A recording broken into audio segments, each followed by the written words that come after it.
Welcome back po sa aking munting channel, Mr. Ukol.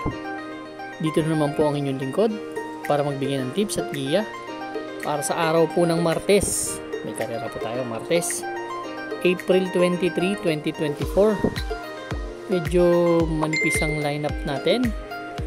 7 karera po ang nakahanda para bukas at bawat race po 4 na kabayo lang po ang tatakbo. Kaya hinay-hinay po sa pananaya dahil mahirap seryosohin itong gantong karera. Shout out tayo. Happy birthday nga pala kay JR Kabansag. Yan, nabati siya, happy birthday. Kay boss Rene Nieva, boss Carmelo Garcia, boss Chris Garcia, Quezon City, at kay Sir Larry at Deo Yuson, mga taga-Galas, at kay boss Gilbert Lumuntad ng Antipolo, shoutout sa inyo dyan. Boss RB Borja ng Middle East, shoutout sa inyo lahat po. Simulan na po natin. Itong ibibigay ko pong tips, medyo dagdagan nyo na lang po. Pasensya na po, ito lang ang pili ko. Pero kayo naman ang masusunod sa huling tayaan. Race number 1 po. Ito po yung start ng ating winner take all event, covers races 1 to 7. 4 na kalahok po. Karera na to, 1,400 meters. Kumbaga GBT po ang lineup. Kumbaga sa GBT, ito po yung group based on time. Magkakaibang grupo to pero pare-pareho ng halos magkakadikit na tempo, kaya pinagsama-sama sila. Kaya simulan na po natin. Race number 1 po, sosolohin ko po entry number 1, High Roller. Si High Roller po,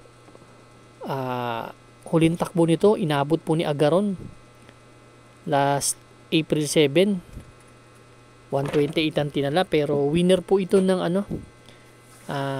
Road to Triple Crown. Tinalo nito si Dakis tsaka si Ghost, nagtala ng 142.6, kaya wala akong nakikitang medyo mabigat na kalaban. Baka iuna na siya dito, pwedeng mauna na kaya susuluhin ko po High Roller. Good luck po. Race number 2 po tayo, bayang karerista. Ito po yung start ng ating Pick 6 event from races 2 to 7. 4 na kalahok again, 1,400 meters. Group based on time 17 naman to, itong grupo na to. Dito po napupusuan ko number 1, Heritage. Actually si Heritage paborito po niyan kasi Tabimbalya.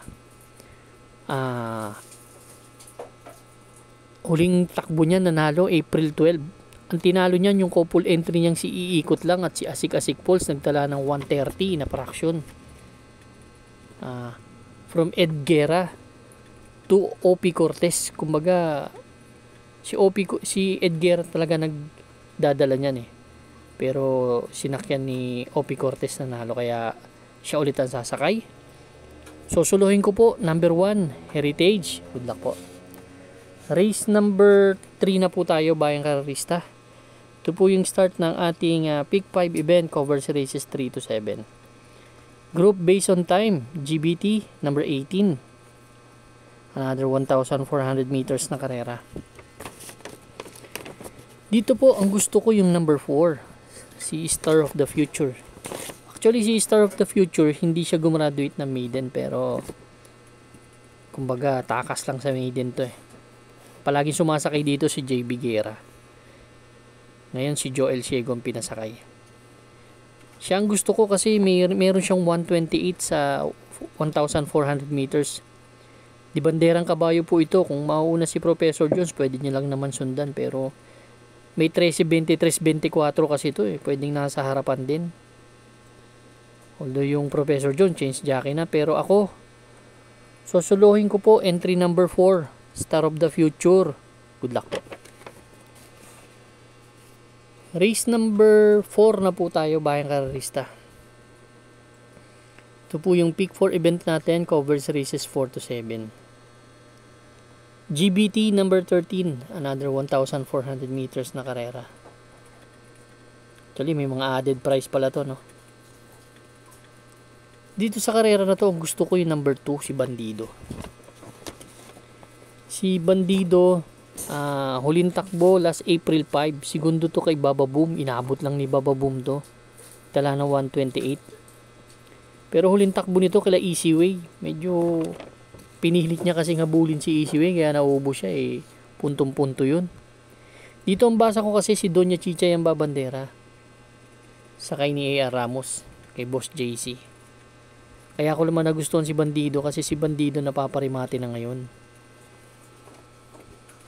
Actually, ang ganda nga ng pagkakasigundo niya nun eh, kay Baba Boom. Kung susundan lang ni Pabs Cabalejo tong Doña Chicha, eh, malaki ang panalo niya.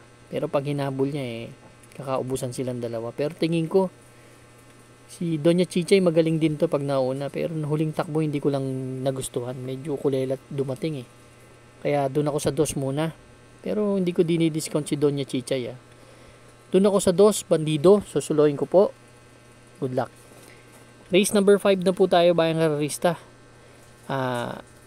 Last DD plus 1 event natin, another 4 entries.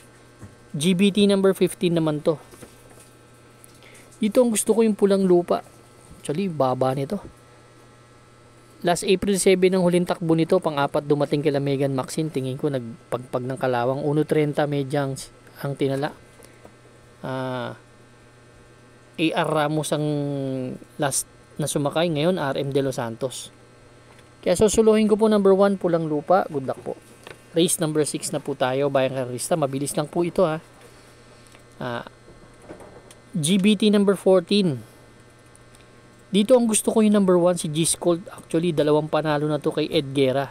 Kay Ed G. Guerra. Nakikita ko kasi babandera yung Glendas Magic. Pwedeng sundan niya lang. Gusto ko lang yung huling panalo nito kasi 26 medya hindi nating. Yung huling takbo nito. Tinalo nito si Crown Jewel. Nagtala ng 1.14. Kaya tingin ko, punto tong kabayo na to, pwedeng sundan niya lang si Glendas Magic. So, suluhin ko rin po, entry number 1, G-Scold. Kung napapansin nyo, puro solo po ako. Kayo na po bahala magdagdag. Nag-eksperimento sila, kaya mag-eksperimento tayo. Race number 7 na po tayo, last and final race for tonight. Para tingnan na ng ating mga exotics. Winner take all, pick 6, pick 5, pick 4. Another 1,400 meters, GBT number 11 naman to. Group based on time number 11. Ang gusto ko dito number 1, Isla Puting Bato. Actually, 3 beses na panalo ni JT Pabilicas ito last March. Pero segundo to kay Stefani nakaraan. Basa ko kasi dito pwedeng maglutsahan si Carmela Slab tsaka si AP Factor eh. Yun ang basa ko ngayon, konti ang kabayo. Malakas rumimati itong si Isla Puting Bato, kaya